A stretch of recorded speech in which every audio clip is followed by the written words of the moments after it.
Okay, this one seems to be working. So, hi everyone, and today I'm going to color page 114 from our comic book Niels Feynman's Time Traveling Adventures. And let me open the page here. Let's see if it's working.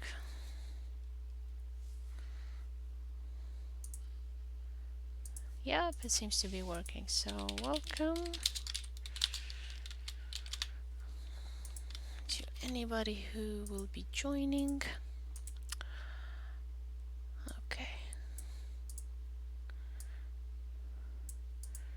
There should be enough room for the chats in case anybody writes to me. So now I'm going to take out a older page just so I can get all the colors in.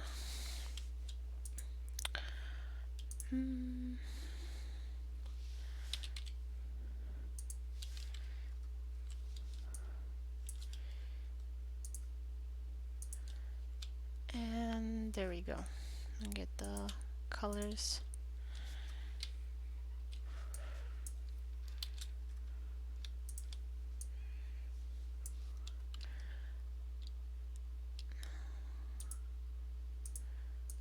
That's Niels's ink. Niels ink.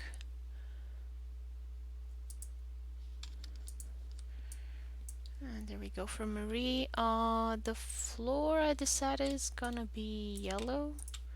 So I'm gonna make it yellow here as well.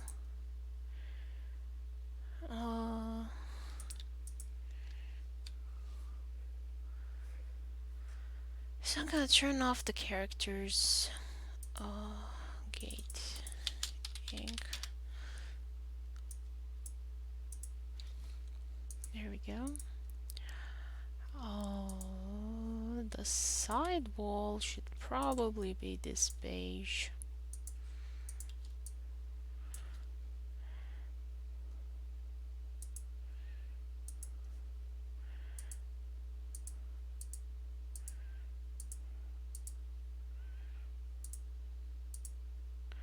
Should have colored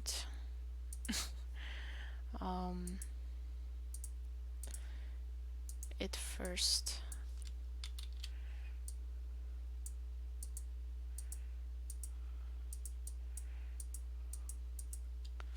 With this color and then done the rest.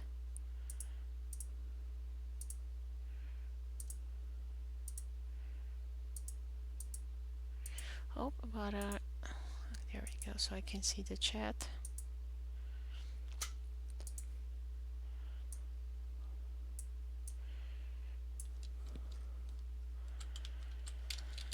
And I'll be putting the background in that later on.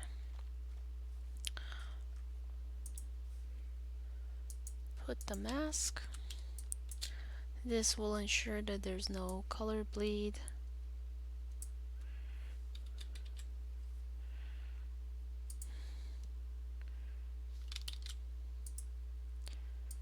There we go.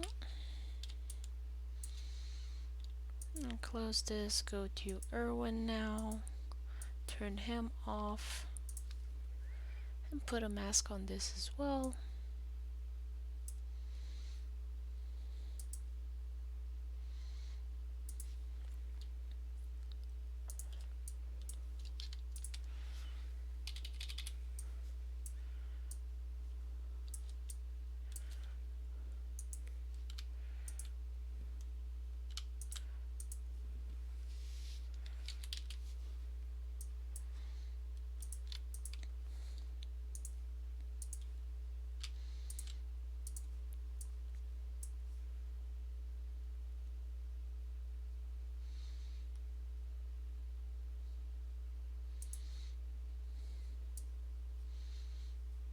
Much better.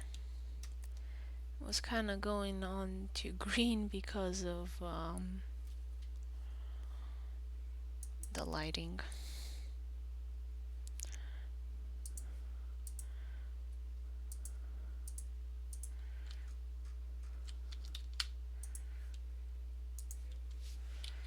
And I'm using the bracket keys on my keyboard to increase the size of the brush. It's a very useful keyboard shortcut. I do recommend memorizing it.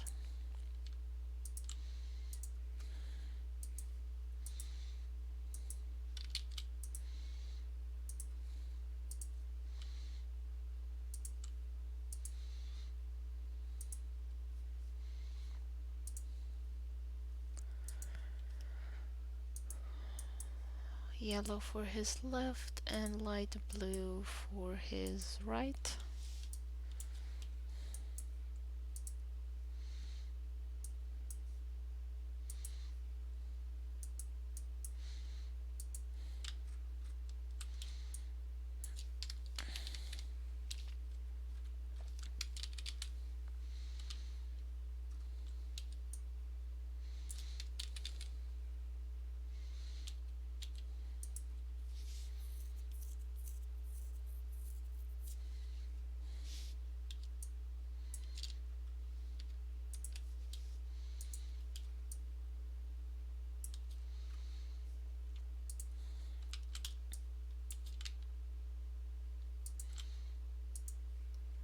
Oh, hi June, how are you?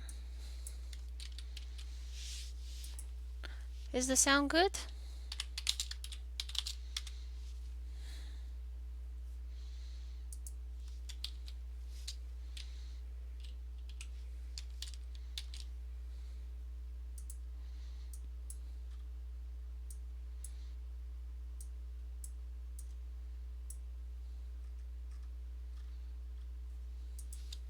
Can you hear to move? But I'll be back later for the explanation. Okay, talk to you then.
Coloring, coloring.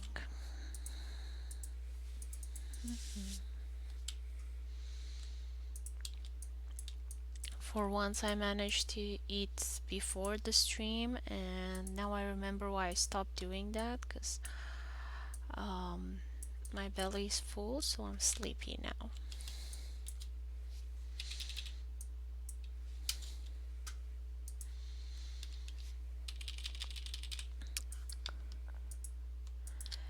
In my mother tongue, we have an expression, it's called the sickness of the fat pig, the satiated pig. So basically, it means you have a full belly and you're sleepy. Boala porcului sătul.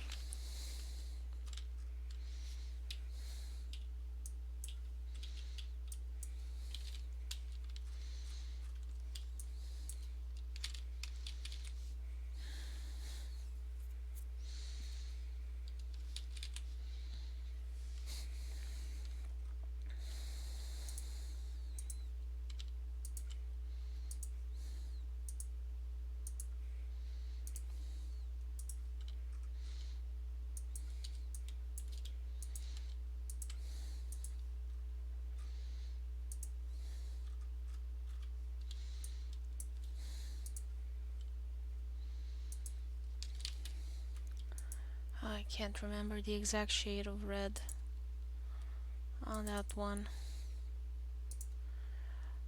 Let's see if I can find a page with nails. There we go. Like I have half a pixel of red. I should really make some swatches.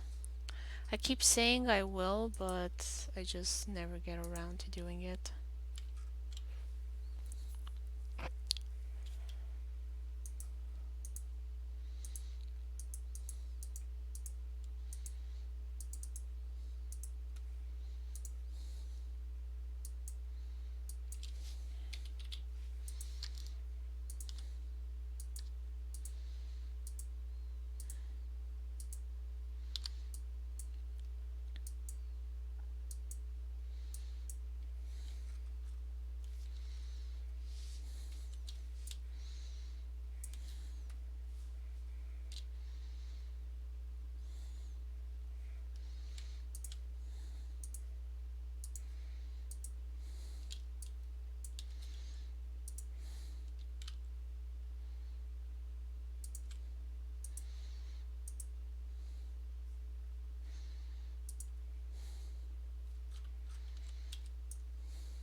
There we go.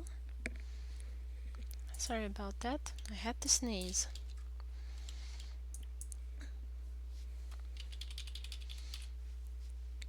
I don't know what's been going on today. I've been sneezing all day.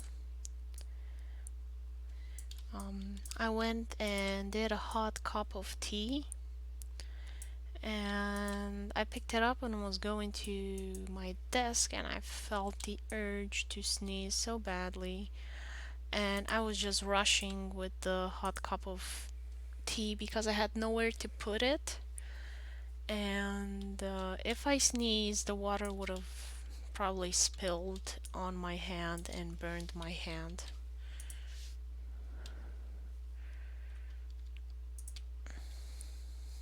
So it was a weird situation, like running with the cup of tea in my hand, um, trying not to sneeze.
Hi, Zuk Zukvuxn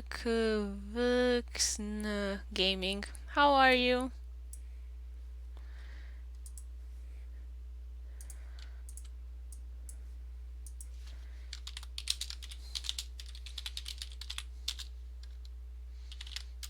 Can you hear me okay?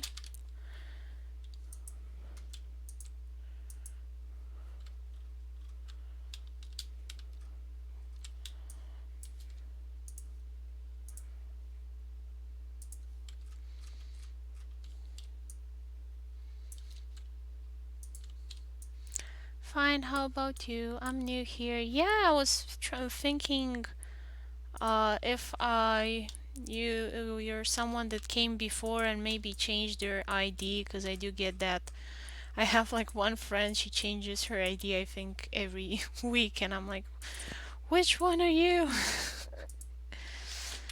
Welcome to my stream. Where did you find it? Are you from my Facebook page?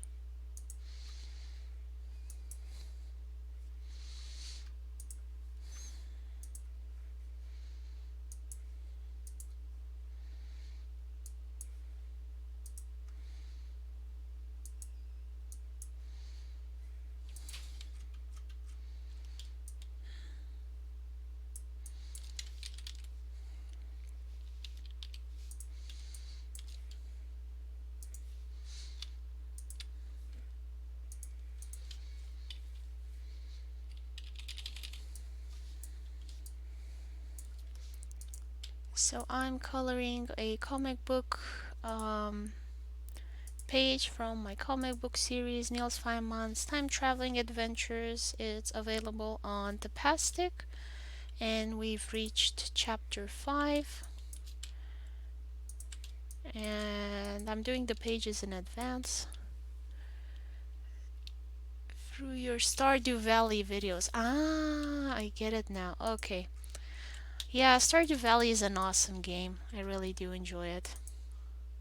I haven't done any more Stardew Valley videos that much because it's really not that fun without mods now because everybody did the vanilla a long time ago, so I'm late to the party on that one. And I used to do with mods, but I got a copyright strike from some weird person uh, for a video that had a Stardew Valley mod on it. Like, I used to do a series to kind of highlight my favorite mods and to kind of show off what people have done, what awesome things, but I guess somebody was wanted to be weird about it. And I got a copyright strike, and if I get another one, I won't be able to do my other stuff at all. Like, I won't be able to upload anything, stream at all. And so I kind of stopped doing any Stardew Valley modded videos, and I'm really not motivated to do that much Stardew Valley. It's kind of a bummer. Maybe once the copyright strike expires.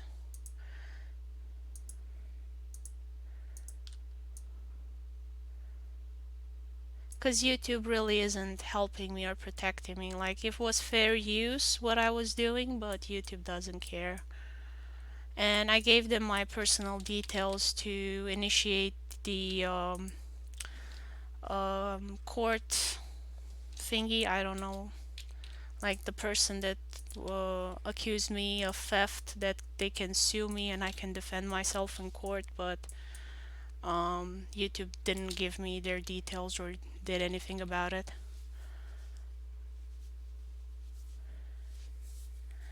Thank you for your support. Tapastic, let me give you the link.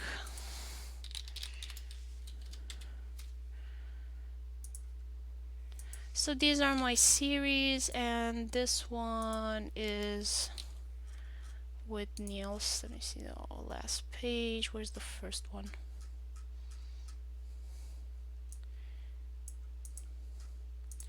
There we go. So this is the English version. I had it partially translated to Chinese and Spanish by fans and friends. But the Pastic is mostly for English, so I haven't posted that much. The translations. Most people seem to know English anyway, so.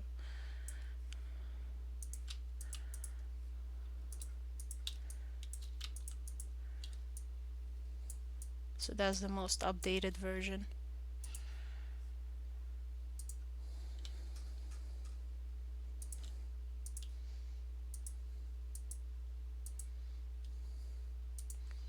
The story is about a kid that travels back through time to meet his hero, Isaac Newton, because he's a very big fan of Isaac Newton's work. And also, it was really an interesting time, what was going on back then. There was a lot more drama than I would have expected for a bunch of scientists. Like, usually you think scientists are serious people, that they wouldn't get into squabbles like the rest of us. But it was quite funny. So Isaac Newton was pretty um, famous because of his optics research, and he also did the Newtonian telescope and a bunch of other things. But what really cemented him as one of the greatest scientists of all time was his book Principia Mathematica. And he was part of the Royal Society at Cambridge, and they were like supposed to fund stuff, but they blew all their money on a fish book. And they had no money to give Newton to publish his book. And so he got angry with them, and there were many other issues why they didn't all get along. And anyway, Haley was a rich guy, the guy with the comet, and he gave Newton the money to publish his book. And if it wasn't for Haley, um, Newton wouldn't be near as famous.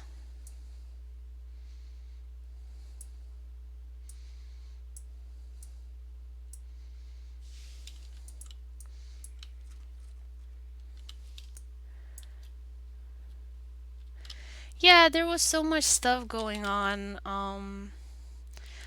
I mostly focus on my little characters. Thank you. This comic's actually a collaboration. My friend June does the line art because she's so much faster than me at this stuff. Like, I like to take my time with every line, and then I don't like how that line looks, so I'm gonna move it here, and then I don't like it how it's like that. So she's a lot more fearless when it comes to drawing. Like, she'll draw a crooked line and carry on. And so she's a lot more efficient than I am. So we kind of split the what we do between us. And she does the line art, and I do the coloring because she prefers to do the line art as opposed to the coloring.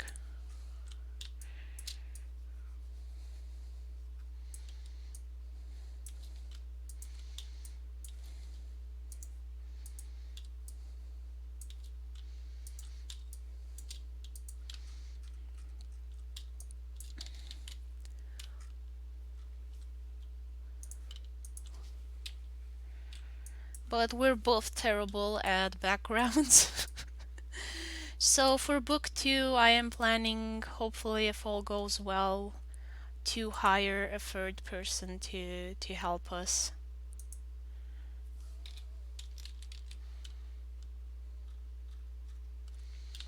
and do the backgrounds, because book two is gonna take place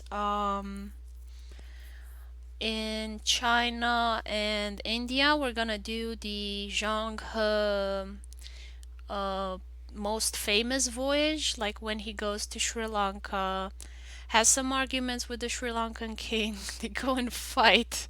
Um, he temporarily conquers Sri Lanka, then gives it back after the king supposedly is dragged back to China to apologize for insulting the Chinese emperor's mom. Like, it's a really weird story, and I have some friends from Sri Lanka here where I am, and I asked them about this story, and they were like, I have no idea what you're talking about. So I need to research this story more because so far I've only heard about it on American uh, history channels on YouTube, so it's not the most reliable source of information. Even if several channels have repeated the story, doesn't mean it's true. I'm trying to figure out what has actually happened. I tried to watch some very bad quality Chinese documentaries. So what is clear is that Zhang He did go to Sri Lanka, but what he did there exactly is not very clear to me.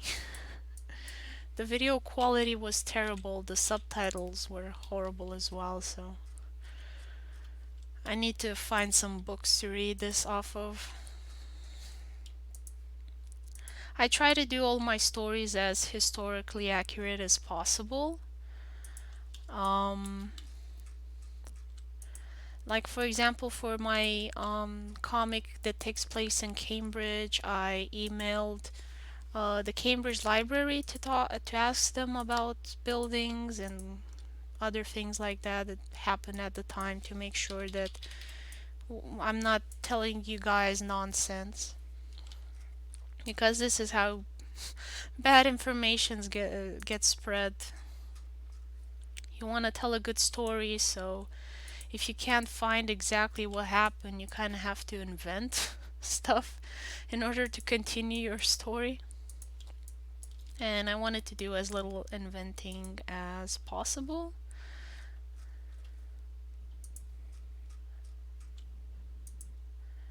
So yeah.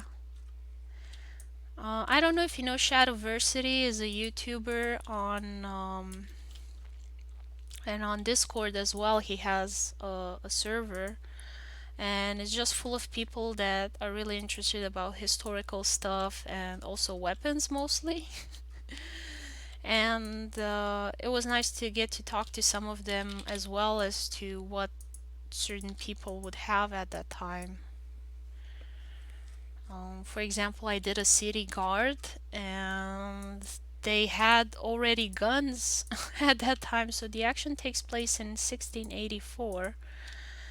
And in my head, it's like all Middle Ages. They had the plague, like Isaac Newton had to go home for a while to interrupt his stories because they had another bubonic plague outbreak. Um, so in my head, it was just like, oh, long time ago, they didn't have soap and water and stuff like that, but they did have a lot of stuff like I didn't expect it.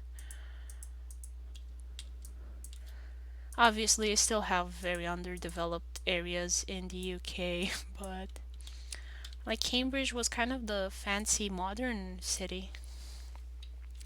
And the guards seemed like they would have walked around Cambridge with musket guns thingies. Not sure exactly what they're called. I completely forgot. And I drew mine with just a spear and a pointy blade at the end. And the guys in the Shadowversity server told me, ah, no, probably they were armed. And I thought, well, maybe if they're under budgeted, like police nowadays, a lot of them are very poor in many places. Like they're lucky if they get a baton, um, and some don't even get a car. So I figure, hey, maybe Cambridge guards are underfunded and they couldn't afford guns. They just had a pointy stick. So I kind of did a compromise like that. Because by the time I found their server, I had already done that page. Like a lot of stuff, I wasn't able to find information on it. So I kind of just had to invent stuff.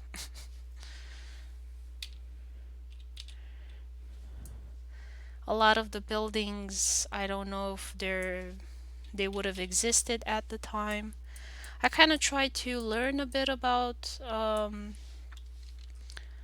British architecture so that I could identify at least buildings in what era they are. Like if they're Victorian or Edwardian or stuff like that, they probably wouldn't have been in my story because they weren't built yet. But some of them are so pretty that I kind of decided, well, let me put them in anyway, and if anybody realizes my mistake, I'll take it out later. Like the Corn Exchange building in Cambridge is just lovely. It's so beautiful. I had to leave it in.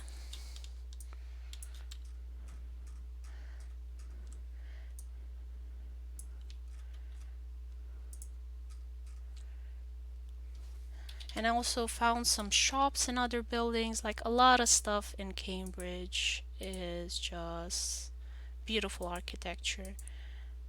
And I really want to keep it in.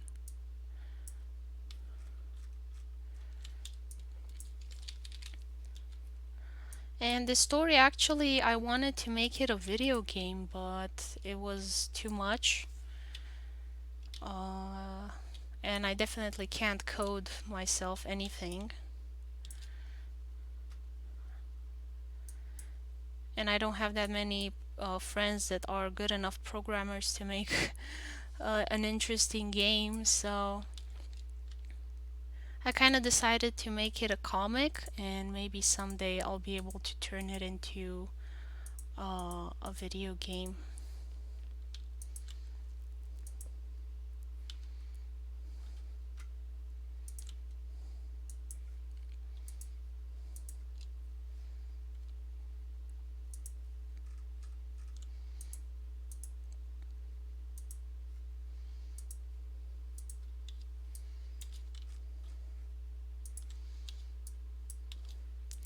Yeah, I have a bunch of video games planned out. I have other series as well, yeah. So I got another little story with cute bunnies, and I think I'm gonna do the game first with those guys because it's far shorter and simpler than this story. And I'm just kind of taking it step by step, baby steps,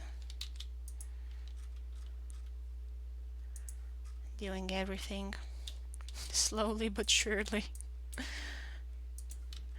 This comic, I've actually been working on it for 2.5 years, and we've done 100 pages so far. 114, this is the 114, so 6 chapters should be done by December, and that'll be the end of book 1.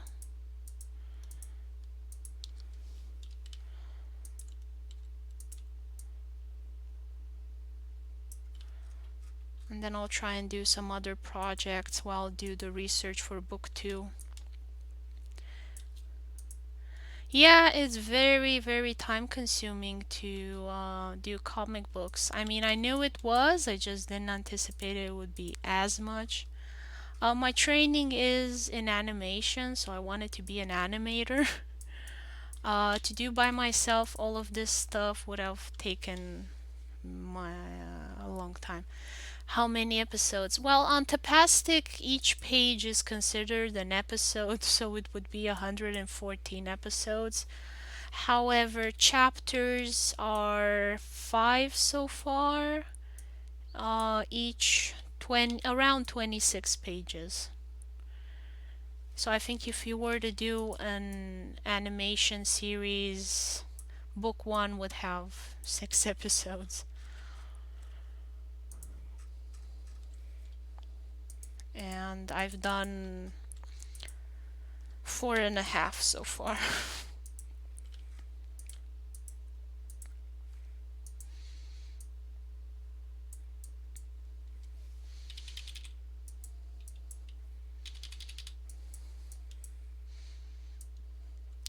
But I am lucky that I have some help, and I was able to avoid burnouts.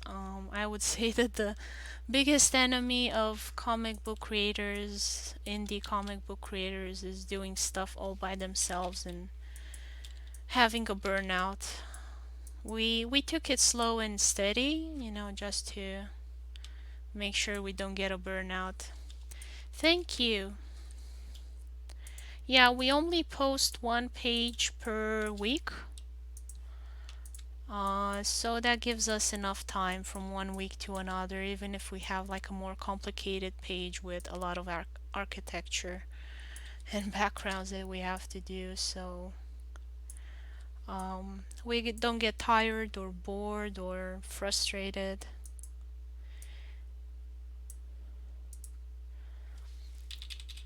I've seen so many series of comic books that I love and are just absolutely gorgeous. Like Black Brick Road always comes to mind, and it was never finished, and I'm really sad about that one. The artist had university, had a burnout.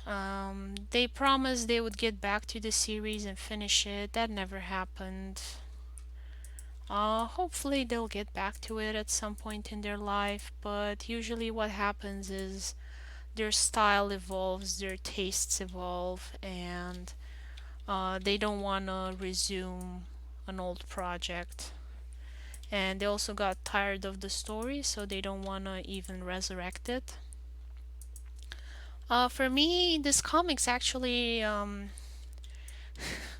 sort of a reboot. Like I did 6 pages by myself, and it looked horrible. I tried to save some time by making it vector and just treating the characters like puppets, and I would just move the pieces around in different positions, and it just looked horrible and lifeless.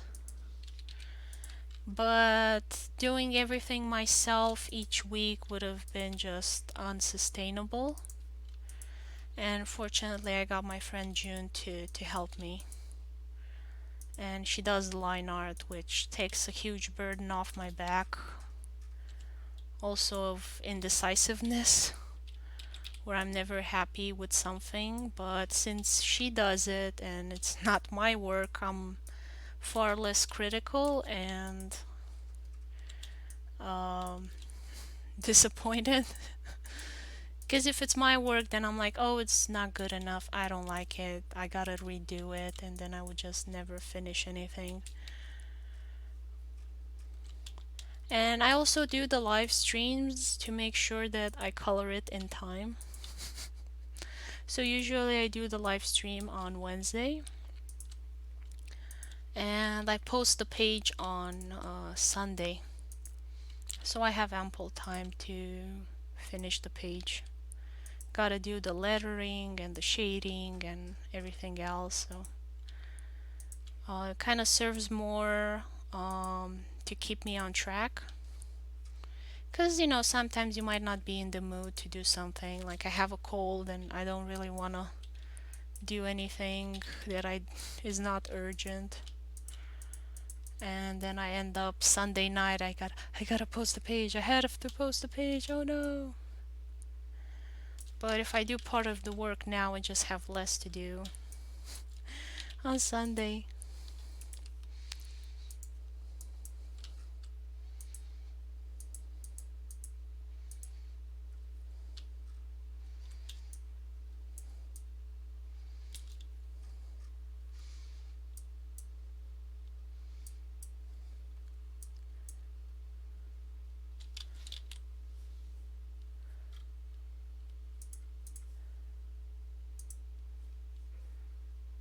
Uh, oh, it's an empty layer.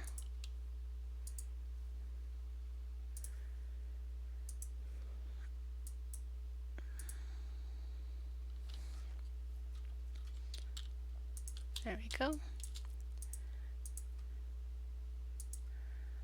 So Niels is a half Chinese, half Dutch boy from the 24th century. And where he comes from, they have time travel and space travel. And obviously, a lot of it is heavily regulated. Like, you can go back in time for research purposes or things like that. Thank you. You're very kind. Are you a graphic artist as well? Or do you do any art thingies?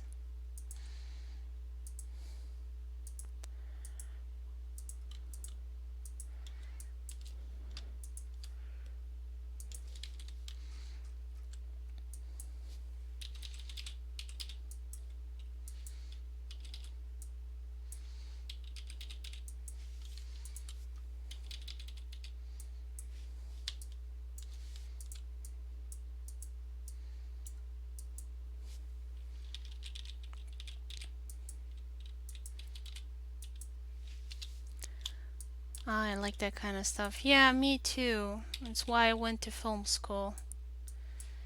I was hoping to do animation, but there wasn't much of it going on in my country. I mostly did work for advertising, nothing too artsy or uh, fun. I mean, don't get me wrong, I loved photoshopping burgers. One of the jobs that I had. Another one was a junior animator on a little feature film. I was so excited when I did that job. Sadly, they didn't had the have the financial success they were hoping for, and um, that was the end of that.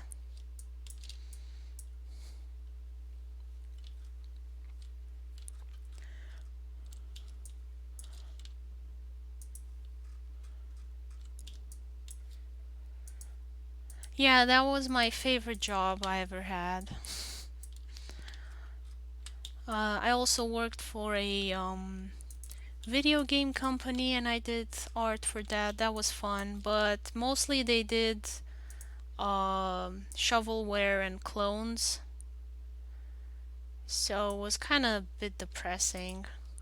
They wanted to do their own games, but there just wasn't anybody to fund them.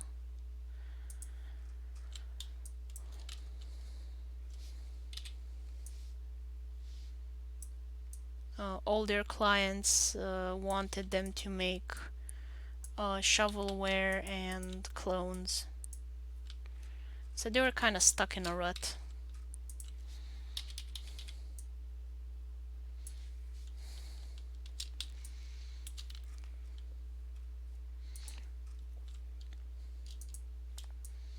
For me, this comic is very much a hobby. I'm definitely not gonna pay my rent with it anytime soon. But I'm very glad that I have Tapastic, which is a really nice platform, and the community is awesome there.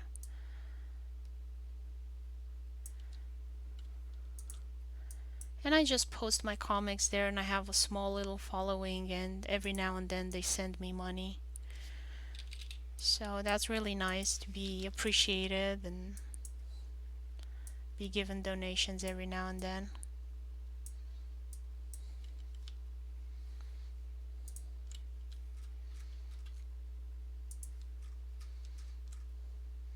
Kind of makes me feel special that there's someone that likes my stuff so much they would pay for it even if they don't have to. It's just they want me to, keep going and finish the story, and I'll be really happy when I manage to finish this one too. The first comic I ever did had 28 pages or 60, I can't remember.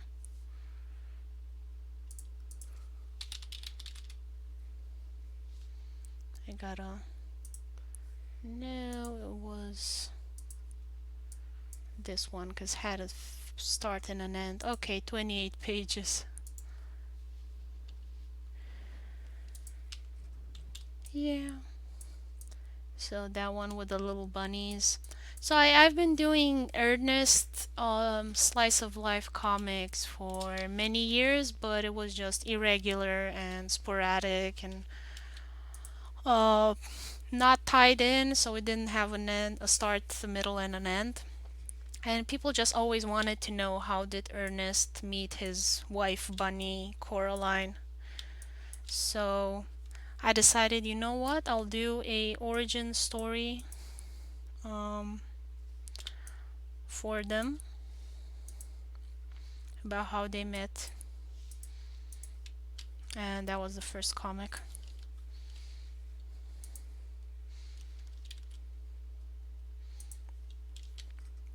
that I started and finished. And I think it took me half a year to make it.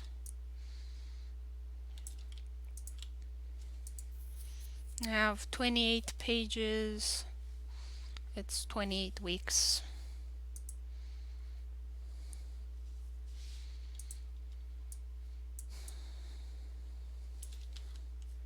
I wonder if I can take copy paste from here. Yeah, I think that's what I'm gonna do. And I can copy paste that one there. This one I don't remember. I don't think I have the panel anywhere else. Oh yeah, I do. I have here, so I can copy paste that and save some time.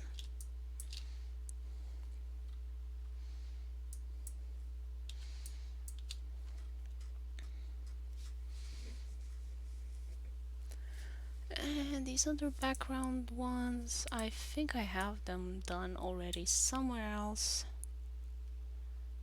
I think it was in this one. See if I have the fence there. No, I don't have the fence there. Okay, I'm gonna color it in.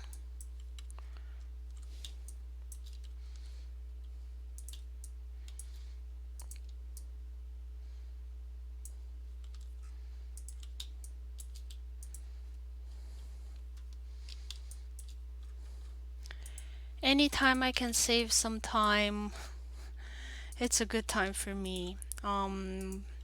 Also, Clip Studio Paint, huge time saver. Thank you to my friend who recommended it to me. Scuba is also a comic book artist like myself, so it's always good to talk to other comic book artists because you learn stuff. And Clip Studio Paint is just awesome. It makes everything so much easier. It's such a time saver.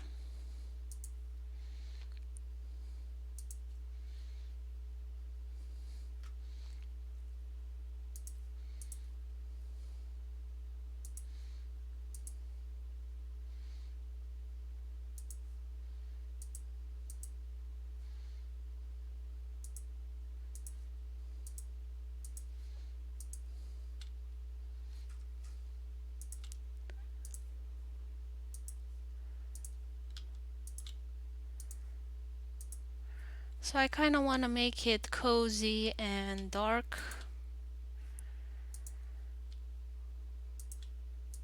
and kind of give it a woodland feel. This here is a church actually. It's a church fence. Cambridge is just full of churches.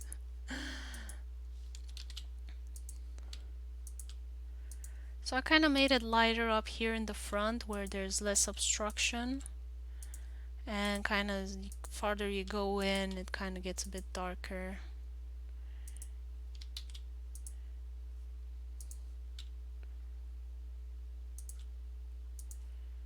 Depending on where the light goes.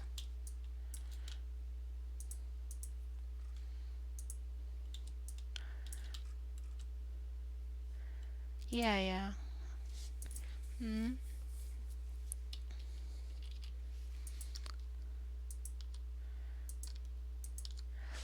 I like how everything was crowded in the streets back then. Oh no, I colored on the wrong layer again. Yep.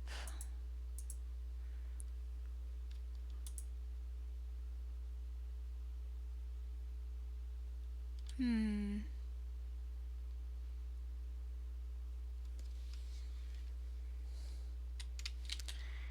Oh well, I think I have the fence uh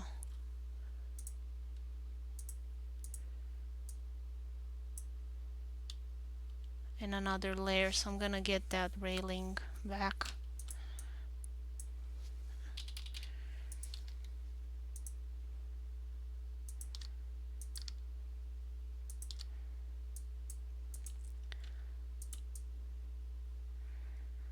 I sometimes draw on the wrong layer. And I did it again, didn't I? Yep. I have too many layers. It's hard to keep track of them.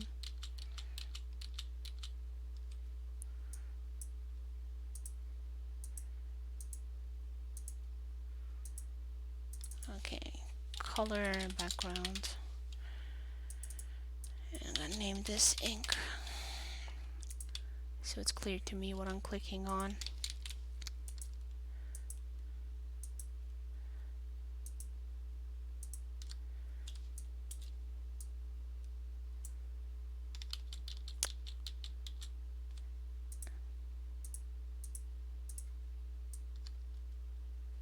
There we go, finally on the right layer. Thank you, Lord, for undo button. I thank the technology gods of for this most precious gift.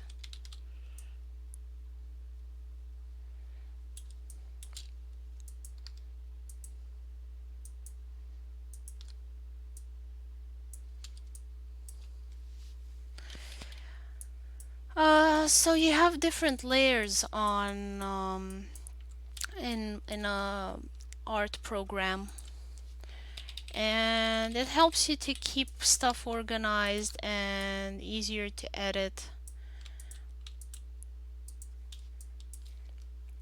Most art programs have layers. Like, I don't know if there are any art programs nowadays that don't have layers. And usually what I do is I put the ink on one layer. So this is the ink.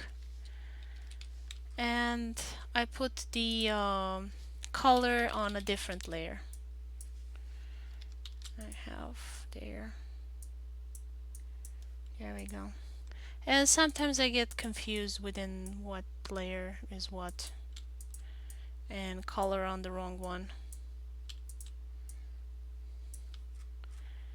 It's a very common problem of mine.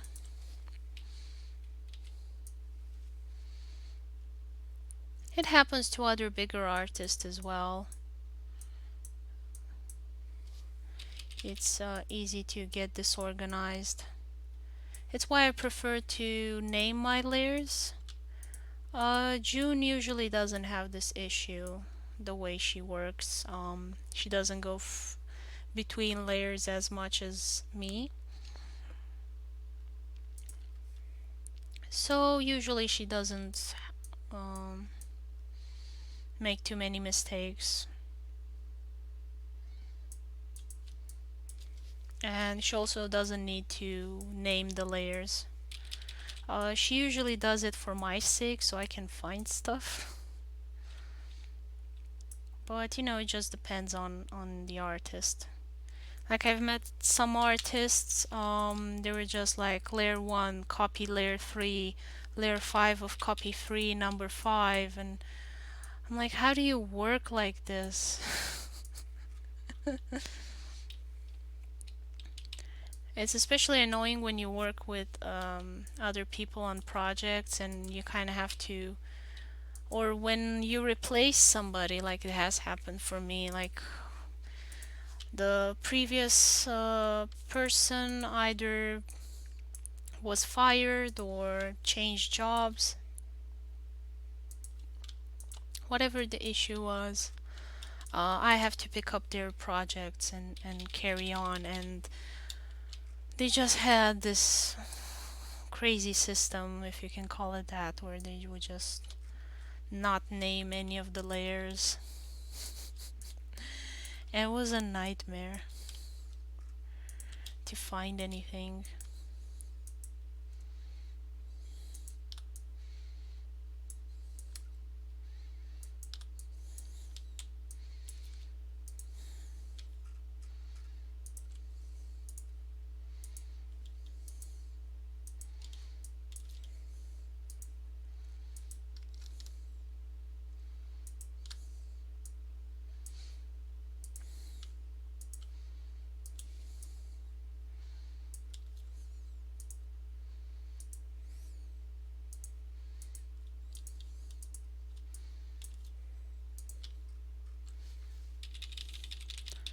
So I try and keep organized.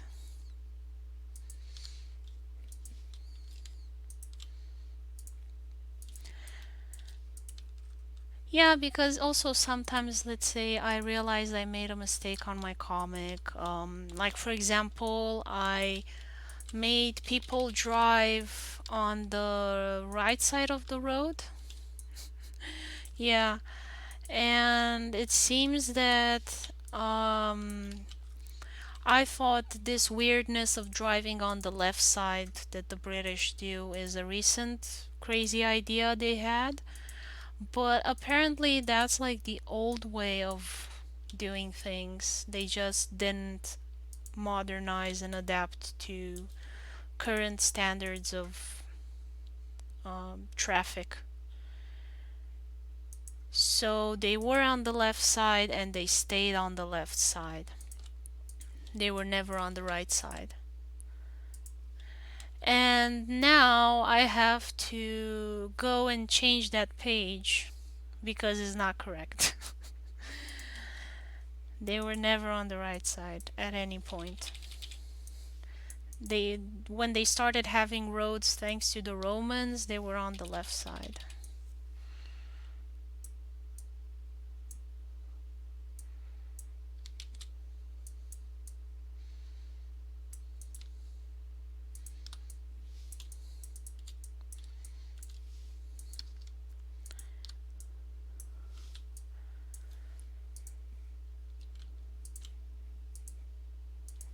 So I'm gonna have to go back on that one and change it at some point. It's on my to-do list. So far, nobody noticed that I made that mistake. It's just me. So I'm like, I'll do it next week. I'll do it next month. I'll switch the characters on the street. I have a donkey car, a donkey pulled cart, and some other things.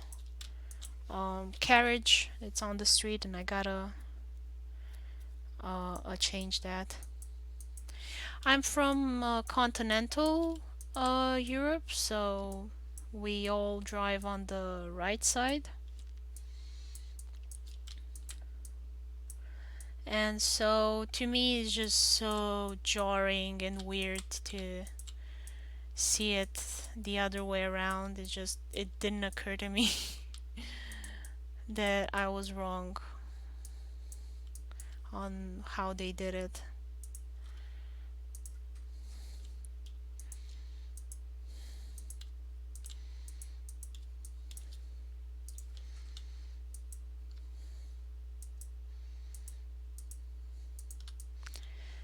And one day on in my YouTube feed came in a video about why do we drive on the right side of the road? And I'm like, okay, let's see. I'm curious about the history of this. Oh, hi June, welcome back. Do you want me to go over the next page now?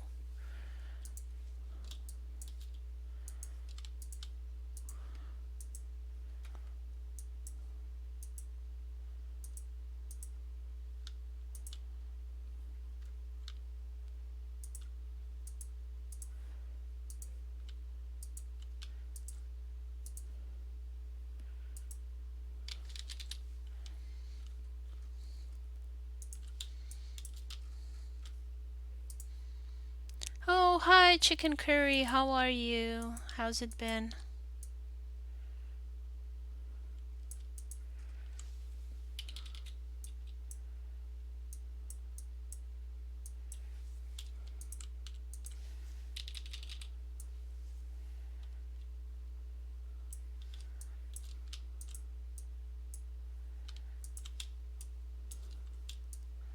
How's life been treating you?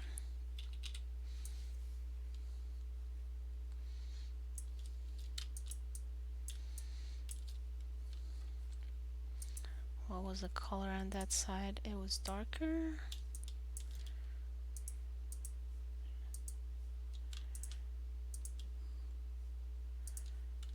There's a gravestone over there.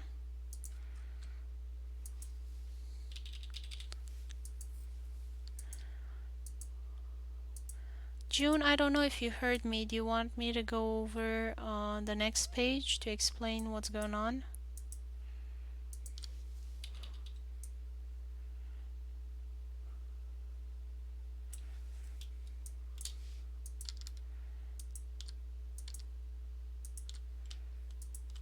Yes, okay.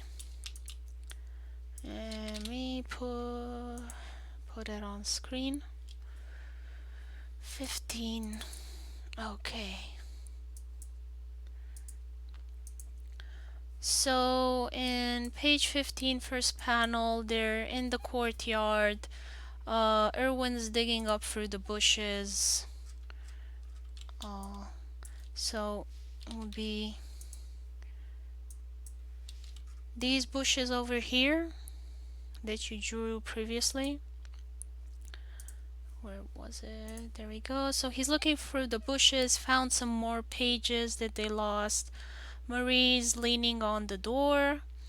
And then in the second panel, she says, I think this building is a library because they are in front of the Pembroke Library, and she is a dog and she can smell a lot of pages coming in from there, and she says she's not sure that um, the pages that they're looking for is in there. She can't tell. Her senses are overwhelmed by other book smells. And then Erwin comes in the panel. Now they're in front of the door, and he says stuff like, it's stupid. Why would the pages be inside the library? Because for those of you that don't know, the pages got blown away every which way. And like, how would the pages get inside the library? They just got blown off the roof, and they wouldn't be in there. And Marie, she has her color that allows her thoughts to be out loud, like the dog from Up. And she forgot to turn it off, and out come her thoughts like, yeah, and would even Newton notice that we don't have all the pages? And like, she lets her thoughts slip out through the mental connection she has with the color. And then Niels hears it and panics and like, no, we can't disappoint Mr. Newton. We lost his book pages. We have to get them all back. And he's super panicked, and then Erwin talks to Marie and says like, seriously, couldn't you turn it off and keep your thoughts to yourself? And she's like feeling sorry that she spoke out loud what was on her mind, and Erwin is like chastising her and like kind of trying to whisper to her to um, be more quiet. Niels, in a panic, tries to open the doors, but they're locked, so they don't open. And then Erwin's like, calm down, guys. I'm gonna try and find a way inside the building. Like, wait for me here, and I'm gonna put the speech bubble in this space here. So I'll need Erwin and Marie to be closer to the panel wall. And then Erwin goes around the building and finds a open little door, and I'm gonna show you exactly which one. So this building here, this part's obviously new. I have no idea where the back door was supposed to be. And I have no idea how these windows work, but I imagine you can open maybe one of them up here to let air inside the building. So I figured this window here can be cracked open, and that is where Erwin's gonna come. So he's gonna come down this alley and then stop in front of the window and looks at this building and thinks, I can get in through the window here. And he jumps in the next page. So that was kind of how it's gonna be arranged. He goes around the building on the left side. And I'm working on making the inside map for it. So we have something common to talk about when doing the inside scenes. So I'm still trying to find some pictures of the front area. I have no idea exactly on which end you come in and where the librarian's desk is going to be, so I think I'm just gonna choose a random spot for it. Since I can't go to Cambridge and see for myself, we'll just kinda have to go by what pictures we can find.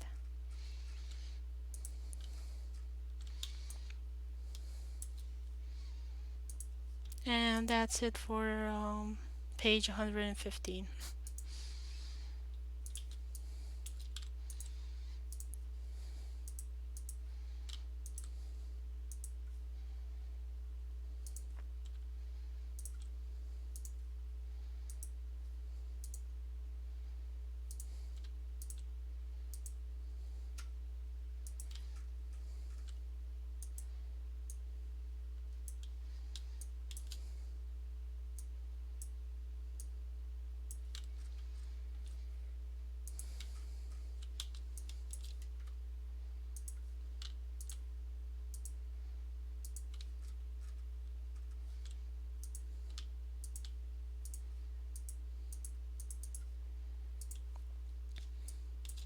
No problem. Thank you.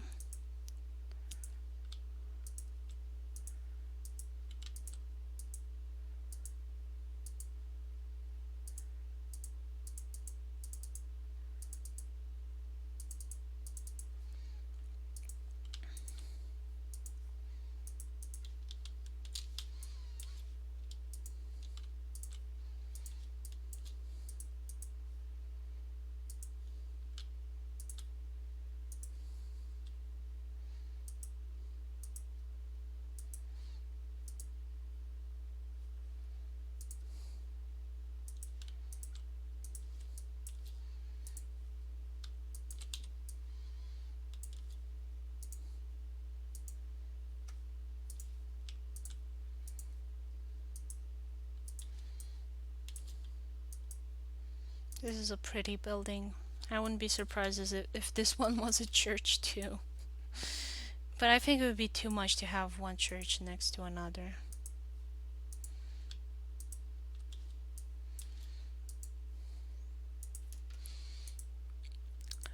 Although back home we do have this going on.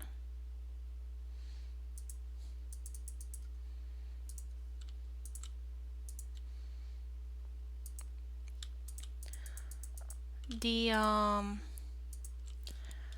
land that is now property of Cambridge Medical School actually used to be a monastery, kind of. So the church sold to the university, or yeah, I think they sold it to the university in the kind of donation sold stuff. I'm not sure exactly what the title of the document was, because they, from what I've read, it was kind of donated for a sum of money, and I'm like, isn't that selling something?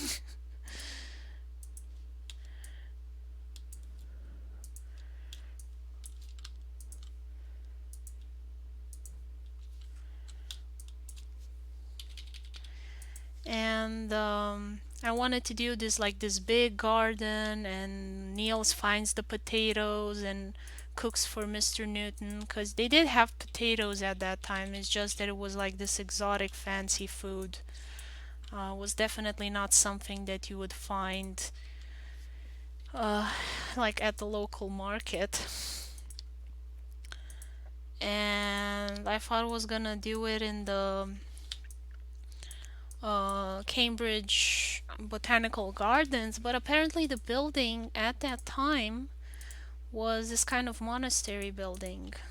It belonged to the church, I think Anglican, not sure, something Protestant. But fortunately, a lot of churches back then had gardens where they grew stuff for themselves because they were kind of self sufficient in many ways. So I figured, well, maybe some uh, priest went to South America to convert people and then brought back potatoes to Cambridge. Or he got them from another priest friend that was really into botany at that time. Um, like I think Gregor Mendel was born not long after. Let me check when was the guy alive. Gregor Mendel. And he was German. Oh, it's 150 years after my story. And he died 200 years later. But they did do a lot of like hybrids of flowers and things like that. Like the church supported a great deal of botanical research for better food and cheeses and things like that. And the priests had a lot of time on their hands to make new types of roses and food.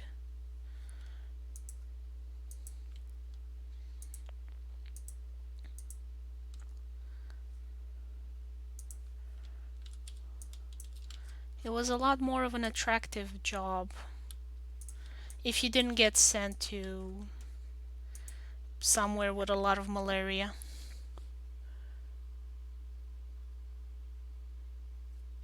Yeah, yeah.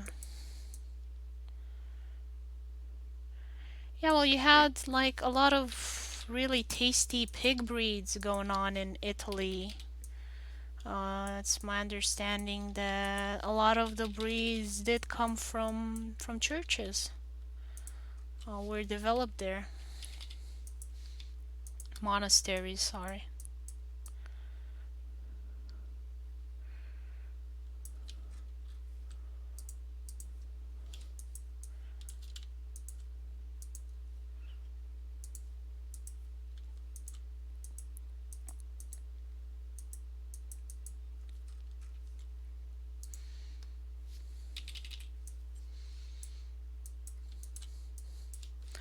But it would be funny like if they had like their gardeners association and they would swap varieties of purple potatoes between them.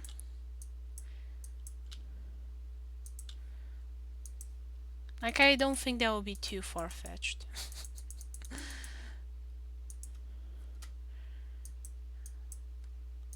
Be like, girl, I got this new fancy purple potato.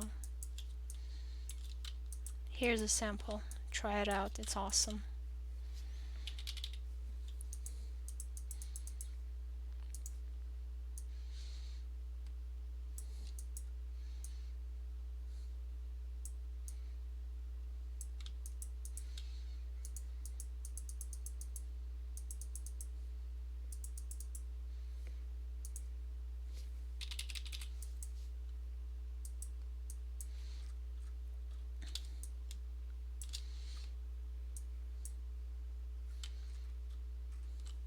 Okay, so I gotta put a fence back in there.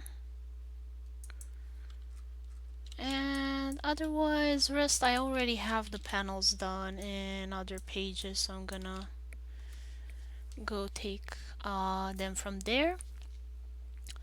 Um, yes, so April is gonna be the last month I do live streams because this summer is gonna be really hectic for me and I don't know where I'm gonna be at which time, so I can't make any promises for any live streams. I will try and do more videos and try and upload them. Oh, another thing I wanted to tell you guys.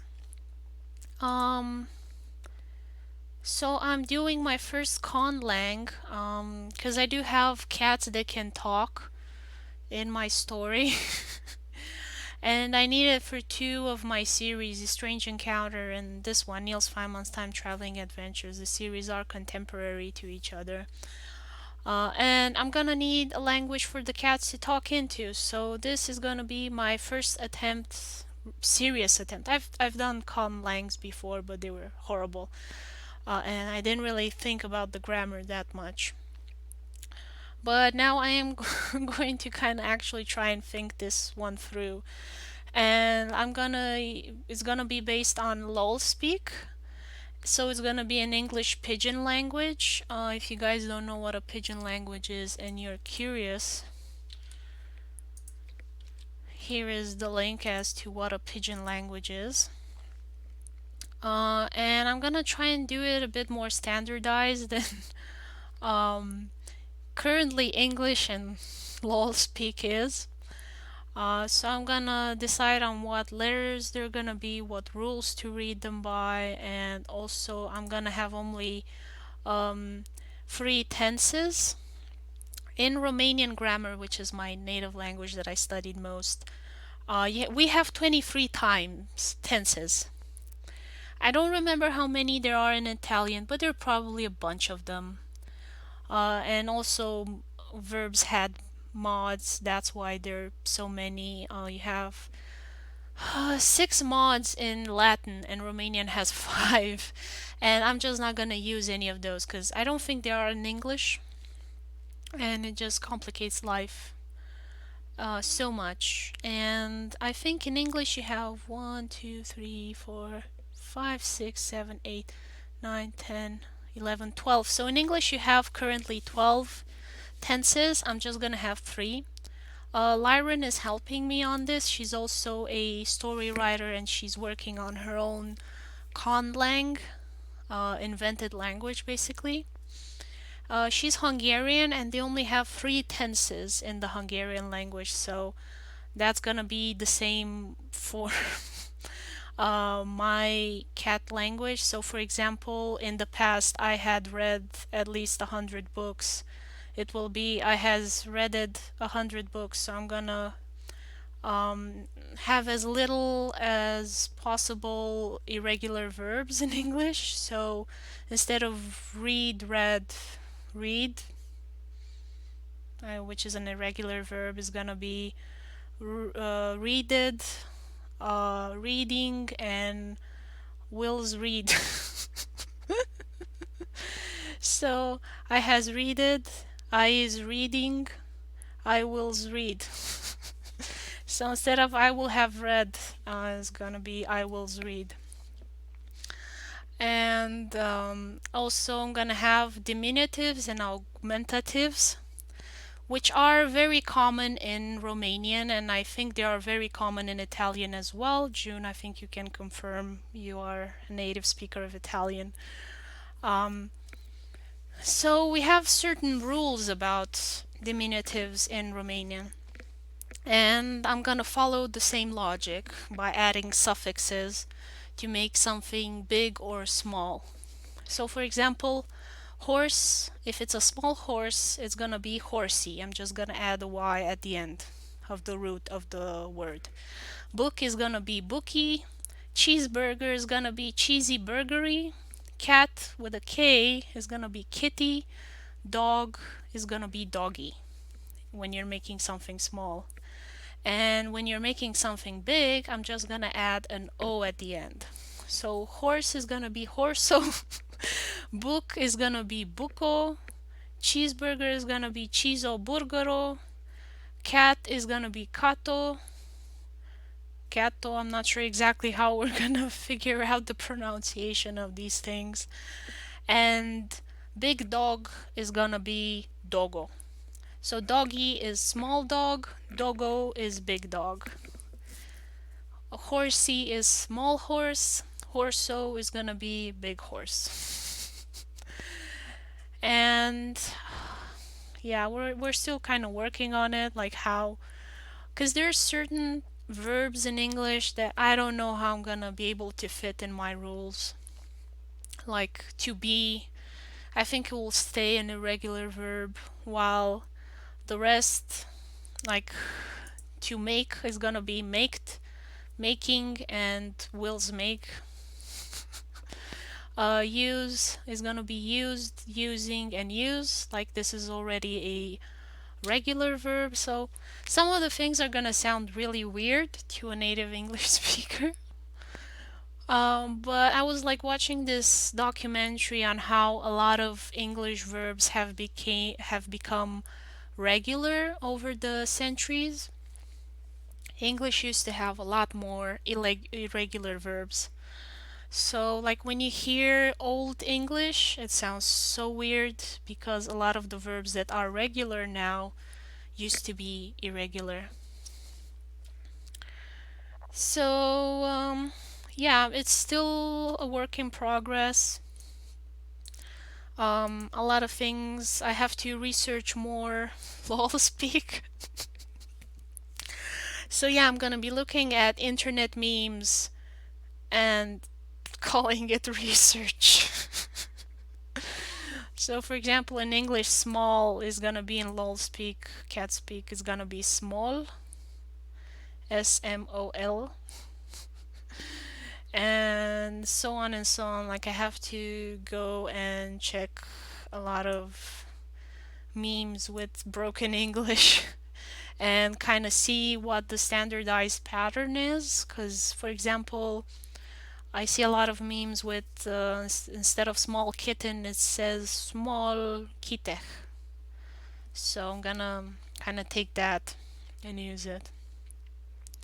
And then at the end, we're gonna do a little conversation between me and Larian in our cat language to see how it sounds and how it works. So yeah, also guys, if you have any useful memes like this, feel free to send them to me. It's gonna be helpful research. Oh my god, like I remember this meme on the internet. It was, I need to study old dead Mayan languages. What reason? I'm a writer. I need to research extinct plant creatures. What reason could you have for that? I'm a writer.